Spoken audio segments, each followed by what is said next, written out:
ವಾಲ್ಮೀಕಿ ಹಗರಣದ ಬೆನ್ನಲ್ಲೇ ಸಿಎಂ ಕುಟುಂಬಕ್ಕೆ ನೇರವಾಗಿ ಕಂಟಕವಾಗುತ್ತಾ ಮೂಡಾ ಹಗರಣ. ಕಾಂಗ್ರೆಸ್ ಸರ್ಕಾರದ ವಿರುದ್ಧ ದೊಡ್ಡ ಸಮರ ಸಾರಿದೆ ಬಿಜೆಪಿ. ಸದನದ ಒಳಗೂ ಹೊರಗೂ ಹೋರಾಟ ಮಾಡೋದಕ್ಕೆ ನಿರ್ಧಾರ ಮಾಡಿಕೊಂಡಿದ್ದಾರೆ. ಒಂದು ಕಡೆಯಿಂದ ಮೂಡಾ ಹಗರಣ, ಇನ್ನೊಂದು ಕಡೆಯಿಂದ ವಾಲ್ಮೀಕಿ ಹಗರಣದಲ್ಲಿ ಇಡಿ ಈಗಾಗಲೇ ಎಂಟ್ರಿ ಕೊಟ್ಟಿದೆ. ಇದರ ಜೊತೆಗೆ ಈ ಮೂಡಾ ಹಗರಣ ನೇರವಾಗಿ ಮುಖ್ಯಮಂತ್ರಿಗಳು ಹಾಗೂ ಕುಟುಂಬಕ್ಕೆ ಸಂಬಂಧಿಸಿದ್ದು. ಆದ್ದರಿಂದ ಇದನ್ನು ಹೋರಾಟ ಮಾಡೋದಕ್ಕೆ, ಅದು ಸದನದ ಒಳಗೂ ಹೊರಗೂ ಹೋರಾಟ ಮಾಡೋದಕ್ಕೆ, ಮುಖ್ಯಮಂತ್ರಿಗಳನ್ನ ಕಾರ್ನರ್ ಮಾಡೋದಕ್ಕೆ ಬಿಜೆಪಿ ಮುಂದಾಗಿದೆ, ವಿಪಕ್ಷಗಳು ಮುಂದಾಗಿದ್ದಾರೆ. ಮೂಡಾ ಹಗರಣವನ್ನು ವಿರೋಧಿಸಿ ಪಾದಯಾತ್ರೆ ಮಾಡೋದಕ್ಕೆ ಸಿದ್ಧತೆ ಮಾಡಿಕೊಂಡಿದ್ದಾರೆ. ಬೆಂಗಳೂರು ಟು ಮೈಸೂರು ಪಾದಯಾತ್ರೆಗೆ ಬಿಜೆಪಿ ನಿರ್ಧಾರ ಮಾಡಿದೆ. ಅಧಿವೇಶನದಲ್ಲಿ ಪಾದಯಾತ್ರೆ, ಇಡೀ ಚರ್ಚೆ ಎಲ್ಲ ಪೂರ್ಣವಾದ ನಂತರದಲ್ಲಿ ಪಾದಯಾತ್ರೆ ಮಾಡ್ತೀವಿ ಅಂತ ಫಿಕ್ಸ್ ಆಗಿದ್ದಾರೆ. ಅದರ ಜೊತೆಗೆ ಸಿಎಂ ರಾಜೀನಾಮೆಗೆ ಆಗ್ರಹಿಸಿ ಬಿಜೆಪಿ ನಾಯಕರು ಈ ಪಾದಯಾತ್ರೆ ಮಾಡೋದಕ್ಕೆ ಮುಂದಾಗಿದ್ದಾರೆ. ಬೆಂಗಳೂರು ಟು ಮೈಸೂರು 120 ಕಿಲೋಮೀಟರ್ ಪಾದಯಾತ್ರೆ ಮಾಡೋದಕ್ಕೆ ಮುಂದಾಗಿದ್ದಾರೆ. ಮೂಡಾ ಹಗರಣದಲ್ಲಿ ಮುಖ್ಯಮಂತ್ರಿಗಳು ಹಾಗೂ ಮುಖ್ಯಮಂತ್ರಿಗಳ ಪತ್ನಿ ಇವರಿಗೆ ಸರ್ಕಾರ ಫೇವರ್ ಮಾಡಿದೆ. ಬಹಳ ದೊಡ್ಡ ಪ್ರಮಾಣದ ಹಗರಣ ಆಗಿದೆ ಅಂತ ಬಿಜೆಪಿ ವಿರೋಧ ಮಾಡ್ತಾ ಇರೋದು. ಇನ್ನು ಬೆಂಗಳೂರು ಟು ಮೈಸೂರು 120 ಕಿಲೋಮೀಟರ್ನವರೆಗೆ ಪಾದಯಾತ್ರೆ ಮಾಡೋದಕ್ಕೆ ಮುಂದಾಗಿದ್ದಾರೆ. ಪಾದಯಾತ್ರೆಯನ್ನ ಮಾಡಿ ಜನರ ಗಮನ ಸೆಳೆಯೋದಕ್ಕೆ ಬಿಜೆಪಿ ನಿರ್ಧಾರ ಮಾಡಿದೆ. ಬಹುತೇಕ ಇದೇ ಜುಲೈ 29ರಿಂದ ಪಾದಯಾತ್ರೆ ಆರಂಭ ಆಗುವ ಸಾಧ್ಯತೆ. ಅಂದರೆ ವಿಧಾನಮಂಡಲ ಅಧಿವೇಶನ ಮುಗಿದ ನಂತರ ಜುಲೈ 29ರಿಂದ ಪಾದಯಾತ್ರೆ ನಡೆಸುವಂತ ಸಾಧ್ಯತೆ ಇದೆ. ಈ ಹಿಂದೆ ಬಳ್ಳಾರಿಯಿಂದ ಪಾದಯಾತ್ರೆ ಮಾಡಿದ್ರು. ಬಳ್ಳಾರಿಯವರೆಗೆ ಮುಖ್ಯಮಂತ್ರಿಗಳು ಸಿದ್ದರಾಮಯ್ಯ ಅದೇ ತಂತ್ರದ ಮೂಲಕ ಸಿಎಂ ಸರ್ಕಾರದ ವಿರುದ್ಧ ಬಿಜೆಪಿ ಪ್ರತಿಭಟನೆ ಮಾಡೋದಕ್ಕೆ ಮುಂದಾಗಿದೆ.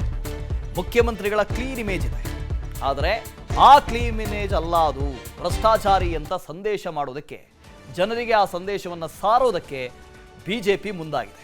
ಮುಖ್ಯಮಂತ್ರಿಗಳು ಅಂದ ತಕ್ಷಣ ಕ್ಲೀನ್ ಇಮೇಜ್ ಅಂತ ಬಂದುಬಿಡುತ್ತೆ. ಅದನ್ನು ಬದಲು ಮಾಡೋದಕ್ಕೆ ಬಿಜೆಪಿ ಮುಂದಾಗಿದೆ. ಚಂದ್ರಶೇಖರ್ ಇದ್ರ ಬಗ್ಗೆ ಹೆಚ್ಚಿನ ಡೀಟೇಲ್ಸ್ ಅನ್ನು ಕೊಡ್ತಾ ಹೋಗ್ತಾರೆ. ಲೈವ್ ನಲ್ಲಿ ಜಾಯ್ನ್ ಆಗ್ತಾ ಇದ್ದಾರೆ. Chandrashekar, good morning. ಇಲ್ಲಿವರೆಗೆ ಮುಖ್ಯಮಂತ್ರಿಗಳ ಮೇಲೆ ಒಂದು ಛಬಿ ಇತ್ತು, ಒಂದು ಬಹಳ ಕ್ಲೀನ್ ಇಮೇಜ್ ಇವ್ರದ್ದು ಅಂತ ಇತ್ತು. ಸೊ ಅದನ್ನ ಚೇಂಜ್ ಮಾಡೋದಕ್ಕೆ ಬಿಜೆಪಿ ಮುಂದಾಗಿದೆ ಅಂತ, ಒಂದು ದೊಡ್ಡ ಮಟ್ಟಿನಲ್ಲಿ ಪಾದಯಾತ್ರೆ ಮಾಡೋದಕ್ಕೂ ಕೂಡ ಮುಂದಾಗಿದ್ದಾರೆ. ಆದರೆ ತಕ್ಷಣದಲ್ಲಿ ಚುನಾವಣೆಗಳು ಯಾವುದೂ ಇಲ್ಲ. ಈಗ ಪಾದಯಾತ್ರೆ ಮಾಡಿದ್ರೆ ಇದರ ಲಾಭ ಎಲ್ಲ ಆಗುತ್ತೆ ಅಂತ.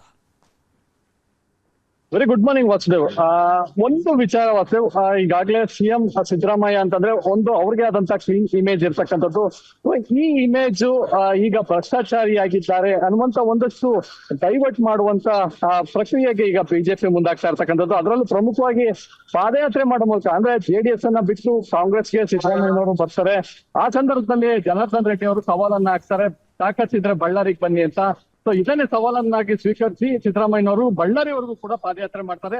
ಆನಂತರ ಪ್ರಥಮ ಬಾರಿಗೆ ಸಿಎಂ ಕೂಡ ಆಗ್ತಾರೆ. ಸೊ ಇದೇ ವಿಚಾರವನ್ನ, ಅಂದ್ರೆ ಪಾದಯಾತ್ರೆ ಮೂಲಕವೇ ಸಿಎಂ ಸಿದ್ದರಾಮಯ್ಯಗೆ ತಿರುಗೇಟು ಕೊಡ್ಲಿಕ್ಕೆ ಬಿಜೆಪಿ ನಿರ್ಧಾರವನ್ನ ಮಾಡಿರ್ತಕ್ಕಂಥದ್ದು. ಈ ಮೂಲಕ ಏನು ಅವ್ರಿಗೆ ಅಸ್ತ್ರವನ್ನೇ ಪ್ರತ್ಯಾಸ್ತ್ರವನ್ನಾಗಿ ಮಾಡುವಂತದ್ದು. ಸೊ ಅದರಲ್ಲೂ ಪ್ರಮುಖವಾಗಿ ವಾಲ್ಮೀಕಿ ನಿಗಮದ ಹಗರಣದಲ್ಲಿ ಹಣಕಾಸು ಸಚಿವರಾಗಿರ್ತಕ್ಕಂಥದ್ದು ಕೂಡ ಸಿದ್ದರಾಮಯ್ಯನವರೇ. ಜೊತೆಯಲ್ಲಿ ಮೂಡಾ ಹಗರಣ ಏನಿದೆ, ಅದು ಕುಟುಂಬದಲ್ಲೇ 14 ಸೈಟ್ಗಳನ್ನ ತೆಗೆದುಕೊಂಡಿರ್ತಕ್ಕಂಥದ್ದು. ಇದು ಬಹಳಷ್ಟು ಕೂಡ ಚರ್ಚೆ ಆಗ್ತಾ ಇರ್ತಕ್ಕಂಥದ್ದು. ಇವತ್ತು ಕೂಡ ಸದನದಲ್ಲಿ ಇದೇ ವಿಚಾರವನ್ನ ಚರ್ಚೆ ಮಾಡ್ತಾರೆ. ಸೊ ಒಂದ್ ವೇಳೆ ರಾಜೀನಾಮೆಯನ್ನ ಕೊಡ್ಬೇಕು ಅನ್ನೋಂಥದ್ದು ಈಗಾಗಲೇ ಆಗ್ರಹಿಸಿರ್ತಕ್ಕಂಥದ್ದು. ಅದರ ನಡುವೆ ಏನು ಈ ವಾಲ್ಮೀಕಿ ನಿಗಮ ಹಗರಣದಲ್ಲಿ ಸಚಿವರು ಯಾರು ಭಾಗಿಯಾಗಿಲ್ಲ, ಶಾಸಕರು ಯಾರು ಭಾಗಿಯಾಗಿಲ್ಲ, ಅಧಿಕಾರಿಗಳು ಮಾತ್ರ ಅನ್ನುವಂತ ಒಂದು ಚರ್ಚೆಯನ್ನ ಉತ್ತರವನ್ನ ಕೊಟ್ಟಿದ್ರು. ಸೊ ಆದ್ರೆ ಮೂಡಾ ಹಗರಣದಲ್ಲೂ ಕೂಡ ಇವತ್ತು ವಿಚಾರವನ್ನ ಎತ್ಕೋತಾರೆ.